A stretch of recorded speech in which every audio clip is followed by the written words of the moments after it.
आप हल्ला बोल का डेली राउंड अप देख रहे हैं। मैं रूपनगर में हूँ, वो रूपनगर जहाँ 50 दिन से गरीब लोग इस चीज़ के मुंतज़िर हैं कि उनके साथ इंसाफ होगा। एडवोकेट सुप्रिया सिंह चौहान इस वक्त हमारे साथ हैं, इस धरने की आवाज़ बनी हुई हैं। इनसे जानने की कोशिश करेंगे कि पहुँचे कहाँ हैं। मैम, आपको चलते हुए 50 दिन हो गए हैं, बिल्कुल। पहुँचे कहाँ हैं? कोई उम्मीद नज़र आ रही है आपको? मुगल साहब, पहले तो आपका शुक्रिया कि आपने ये समझा कि आप पहले दिन से हमारी आवाज़ बने हैं और आज भी आपने हमारी आवाज़ को बुलंद किया है और कर रहे हैं। आपने ये पूछा पहुँचे कहाँ हैं। आप देखें, उम्मीद पर दुनिया कायम है। पहले दिन ही हम जब यहाँ आए तो हमें ये उम्मीद थी, क्योंकि जब हमें ये पता चला ना कि ये एक्चुअली में डिज़र्विंग लोग हैं, क्योंकि हमारी एक छवि सोसाइटी में है कि हम एंक्रोचमेंट्स के खिलाफ बोलते हैं, हम एंक्रोचर्स के खिलाफ बोलते हैं, हम जहाँ पे ज़्यादती होती है उसके खिलाफ बोलते हैं। तो अगर जैसे ये बताया गया कि ये एंक्रोचर्स हैं तो शायद हमें यहाँ नहीं कदम रखना था। पर जब ये ड्यूली वेरीफाई हुआ कि ये लोग जायज़ हैं, इन लोगों के पास गिरदावरी है, ये ज़मीन जंगलात की थी। देखें, 80 में डेवलपमेंट एक्ट आया, जेडीए का जन्म हुआ, उसके बाद ट्रांसफ़र हुई हाउसिंग को, वो अलग बात है। हम 47 से पहले का दौर नहीं भूल सकते। तो जब हमें यहाँ के लोकल्स ने विटनेस किया, बोला कि नहीं भैया, इनको तो हमने खुद बसाया है, रादर उन्होंने इनको 47 में प्रोटेक्ट भी किया। आप देखें, जब जत्थे के जत्थे आते थे तो उस वक्त में बहुत सारे बेगुनाह लोग मारे गए हैं। तो ये जब हमें सबसे पता चला ना कि ये लोग एक्चुअली में डिज़र्विंग हैं, जेन्युइन है, और जब हम यहाँ आए, मैं सच आपको बताती हूँ, मैं इसी जगह खड़ी थी और इतनी ठंड थी कि कान, हाथ, पाँव सब ऐसे नीले पड़े हुए थे। लेकिन जज्बा खुद आ जाता है जब आप उन लोगों को देखते हो, बुजुर्गों को देखते हो, और आप सोचें ये तो इंसान है। जब आप वो 300 प्लस जानवरों को देखते हो ना, तो आपको ऑटोमेटिकली आपके अंदर इंसानियत जाग जाती है। और मुझे याद है कि ऊपर से बारिश और ऊपर से इतना इतना कोहरा, और जानवर जो आज यहाँ से पेड़ उखाड़ दिए गए ना, मेरी आंखें भी नम थी उस दिन, जिस दिन वो उखाड़े। वो उन पेड़ों के नीचे खड़े हुए थे, क्या वो भेड़ बकरियाँ, क्या वो ये इनकी मंजें, बफेलोज, काउज। तो मैं उम्मीद पे दुनिया कायम है। मुझे इतना पता है कि एलजी साहब बहुत बड़े दिल के मालिक हैं, और देखिए, उनको मिसलीड किया गया, उनको मिसफेड किया गया, उनको रॉन्ग फैक्ट्स बताए गए। आई एम श्योर कि लोगों का कुछ ना कुछ यहाँ होगा, और हर एक जायज़ इंसान, हर एक ह्यूमेन, मतलब देखो, हमारे वेदास भी कहते हैं वासुदेवम कुटुंबकम, the world is one family. तो जब ये बात आती है ना, उसमें ना हिंदू है, ना मुसलमान है, ना सिख है, ना ईसाई है। आपकी अच्छी ग्रूमिंग होनी चाहिए, आपके माँ बाप आपकी अच्छी परवरिश करें, आप हर एक उस इंसान के साथ होंगे जो तकलीफ में है। सुप्रिया जी, ये बताइएगा, 50 दिन हो गए धरने को, 50 दिन से आप यहाँ पे आ रही हैं। बिल्कुल। भू माफिया जो होते हैं, जो लैंड ग्रैबर्स होते हैं, वो इस तरह के होते हैं जिनके बीच में आप 50 दिन से हैं। भू माफिया तो दूर से पहचाने जाते हैं, बड़ी बड़ी गाड़ियाँ हैं और एक ताकतवर लोग होते हैं। इतने आसान तो नहीं होते हैं कि आप उनसे आसानी से आप यहाँ पे उनकी ज़मीन जो है कुछ दूसरों को दे दें। बिल्कुल। कहीं आपको थोड़ा बहुत कभी लगा कि हम गलत लोगों के साथ तो नहीं कहीं खड़े हो गए हैं? कहीं ऐसा तो नहीं ये सचमुच में लैंड ग्रैबर्स हैं, भूमाफिया हैं? देखिए, मैं आपको बता दूं ना, मैंने आपको बोला कि जब मैंने एक छोटी सी वीडियो देखी ना, और जब मैंने इन लोगों को देखा, तो मेरे दिल ने बोला, दिमाग ने नहीं बोला। शायद दिमाग सोचता तो दिमाग को ये लगता कि सुप्रिया, लोग गालियाँ भी निकालेंगे, लोग ये भी कहेंगे गुजरों में कहाँ जा पड़ी सुप्रिया। लोग देखिए, मैं I am not in an identity crisis. हमें आइडेंटिटी क्राइसिस की ज़रूरत नहीं है, ठीक है, हमें ना ही है। लेकिन जब मैंने पहले दिन भी यही कहा था कि जो भू माफिया होते हैं, ये sorry it's offences to all, लोगों के पास बड़ी बड़ी गाड़ियाँ हैं, लेकिन मैंने कहा था जो भू माफिया होता है ना, वो फॉर्च्यूनर में आएगा, वो प्राडा की यानी के, गुची की यानी के पर्सेस लेकर, वो थोड़ी दिखेंगे उतरेंगे नीचे। वो यहाँ नहीं आएंगे, वो एक फ़ोन करेंगे तहसीलदार को, बोलेंगे कि भाई देख लो पुलिस वाले तंग कर रहे हैं, तो वहीं से तहसीलदार उनको फ़ोन करके बोलता भैया ना जाना, क्योंकि everybody is involve in this nexus. लेकिन ये गरीब हैं। आप देखें कैसे बाथरूम तोड़े गए, किस तरीके से तोड़े ही इसलिए गए ताकि इनको बेघर किया जाए। क्या जरूरत थी? अगर आप कमरा तोड़ते, आप वॉशरूम्स नहीं तोड़ते। क्या यहाँ नहीं पता था बेटियां हैं? क्या यहाँ औरतें नहीं हैं?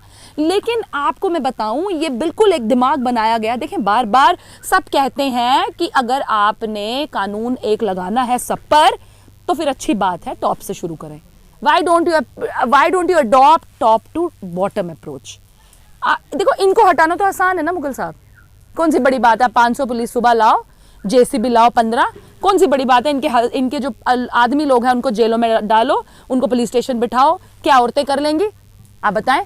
आजकल इनका नया ट्रेंड आया और लेडी पुलिस भी लाते हैं साथ में, ताकि आदमी के साथ कुछ ऐसी बात ना हो जाए, मोरालिटी की, मॉडेस्टी की बात ना हो जाए। आप देखें, आपने ये दिमाग बनाया होता है, आपने तंग करना है। हम इसी वजह से यहाँ हैं, in order to send a signal to society कि दुनिया मरी नहीं है, अभी भी गरीबों के साथ लोग हैं, अभी भी जहां पर ज्यादती होगी वहां आम इंसान जिसके अंदर इंसानियत है वो बोलेगा। मैम एक चीज बताइएगा, शेख शकील साहब इसकी आवाज बने हुए हैं, आप उनके साथ खड़े हैं। बिल्कुल। ये जैसे शेख शकील साहब का मैंने एक इंटरव्यू किया तो उन्होंने कहा कि ये वॉइसलेस लोग हैं। मैंने उनसे भी ये कहा, ये वॉइसलेस लोग कैसे हो गए कि हर बार असेंबली में 9 से 10 लोग इनके जाते हैं, सरकारें इनकी मर्जी से बनती हैं, इनकी मर्जी से गिरती हैं। ये तो बहुत ताकतवर लोग हैं ना। तो ये ताकतवर लोग जो हैं, उनके बनाने वाले लोगों के साथ सिर्फ शेख शकील और सुप्रिया सिंह चौहान ही क्यों नजर आती हैं? वो लोग क्यों गायब हैं? वो क्यों नहीं आ रहे हैं? देखिए मुगल साहब, मैंने आपको कहा ना, हमने एक दिन भी शायद पहले बोला था, कुछ तो मजबूरियां रही होंगी, यूं ही कोई बेवफा नहीं होता। तो उनकी बेवफाई का आलम सब जानते हैं। आपको पता है ये बड़ी सख्त सरकार है, आप जानते हैं। ये अगर ये एक फैसला लेती है तो करती है। अगर इसने कहा 370 हटाना तो करके दिखाया। दुनिया इसीलिए इसकी दीवानी है, मुझे पता है इस सरकार की। तो प्रॉब्लम ये है, देखिए अगर आपकी छवि अगर साफ शफाफ है ना, तो आपको कोई दुनिया की ताकत नहीं रोक सकती इस धरने पे आने के लिए और इन लोगों के लड़ने के लिए। हमने किससे इल्तिजा नहीं की, आप मुझे बताएं? हमने किससे रिक्वेस्ट नहीं की? हमने किसके सामने हाथ नहीं जोड़े कि आप यहाँ आए? क्योंकि मुझे पता है कि मेरी आवाज़ का कुछ अफेक्ट नहीं हो सकता एडमिनिस्ट्रेशन पर, जो एक पुराने एमएलए, एमपी, फॉर्मर मिनिस्टर या जो इनके बड़े बड़े कद्दावर नेता हैं उनकी आवाज़ का। लेकिन मुझे नहीं पता वो क्यों ना आए। लेकिन मैं आपको ये बात बता दूं, सिर्फ यही नहीं रहना है, हमें ऊपर भी जाना है। जब ऊपर जाना है तो हिसाब मांगेंगे, तो ये जो इनकी गरीबों की बद्दुआएं हैं ना, ये बड़ी दूर तक जाएंगी। आप देख लें, वो बच्ची जिसके ऊपर सियासत की जम्मू कश्मीर में, कठुआ वाली बच्ची, आप देख लें जम्मू कश्मीर की हालत इतनी बुरी हुई। वो मैंने उस दिन ही लिखा था कि उस बच्चे के मरने की जो रैत होगी वो दूर दूर तक सुनाई देगी। और आप देख लें, क्या वो हमारे लाल सिंह जी रहे, क्या वो हमारे मिनिस्टर दूसरे वाले रहे, क्या हमारे चीफ मिनिस्टर रहे, क्या हमारे डीजीपी रहे, आप देख लें सबकी बुरी हालत हुई। तो बार बार हम लोगों को यही कहेंगे, गरीबों की बद्दुआएं ना लें। आप देखें बार बार हर बंदा बोलता है कि भाई 127 अलॉटीज, 127 अलॉटीज। आप किसको पागल बना रहे हैं? आप आए ना यहाँ, वहां तो रातों रात काम चल रहा है, इस तरह काम चल रहा है कि समझो आप कोई और कब्जा करने वाला है। मुझे इतना पता है, उनको इतना इनसे यकीन है कि ये कब्जा नहीं करेंगे, क्योंकि अगर इन्होंने कब्जा करना होता तो ये देते ही क्यों? तो अब कोई शायद थर्ड पार्टी ना आ जाए, कोई नया भू माफिया, एक्चुअली वाला भू माफिया ना आ जाए और रातों रात इनकी ये जो दीवारें हैं, क्या जरूरत है जहां पर 10 मरले जमीन है और वहां छोटा सा टीन का शेड बनाने की? आप मुझे बताएं, कुछ ना कुछ तो दिमाग में गलत इंटेंशन है ना, और आप वो सब एट्रीब्यूट कर रहे हैं यहाँ के लोगों को। पर आपको ये नहीं करना है, क्योंकि ऊपर वाले की अदालत, ऊपर वाले का वो जो न्याय करेगा ना, तो ये मैं बता दूं, इन सब लोगों की बद्दुआएं लगेंगी। Because I am not blackmailing emotionally, लेकिन मुझे पता है हर बार जब गरीब पर जुल्म हुआ, हर बार जब गरीब के जो जायज हक हैं उनको छीना गया, तो ऑलमाइटी प्लेड अ रोल। और मुझे पता है यहाँ भी वो प्ले करेंगे।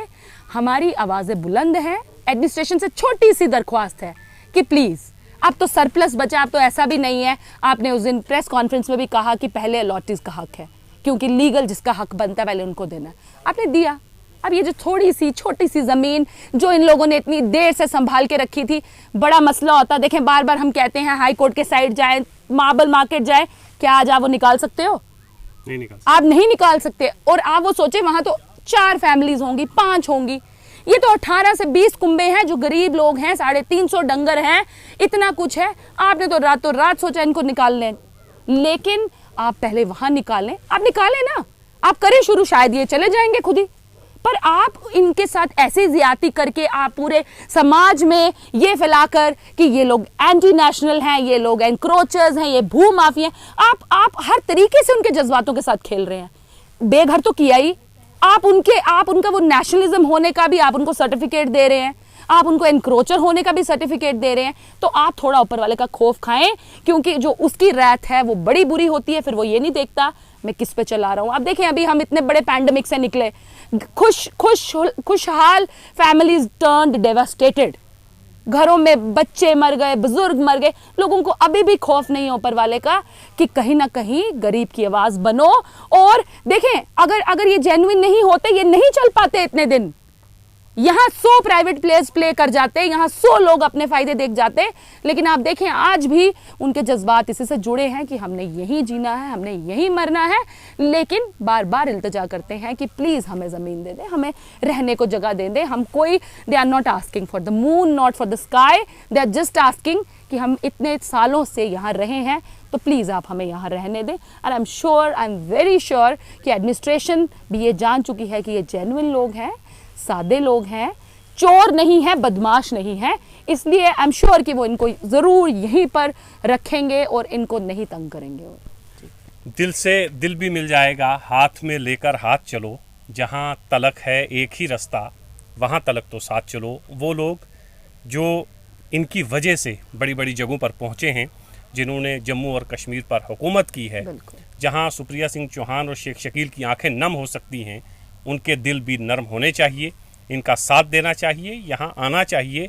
अगर आपको लगता है कि ये भूमाफिया हैं तो फिर इनके खिलाफ रहिए, लेकिन एक बार यहाँ आइए ज़रूर। आप एक बार इन लोगों से मिलेंगे, चाहे वो जम्मू के लोग हैं, कश्मीर के हैं, पॉलिटिशियंस हैं, मेरी तरह आम आदमी है, कोई सहाफ़ी है, वो एक बार यहाँ पे आए, इन लोगों से मिले, उसके बाद तय करें कि ये भूमाफिया हैं या नहीं है। बहुत शुक्रिया। Thank you so much.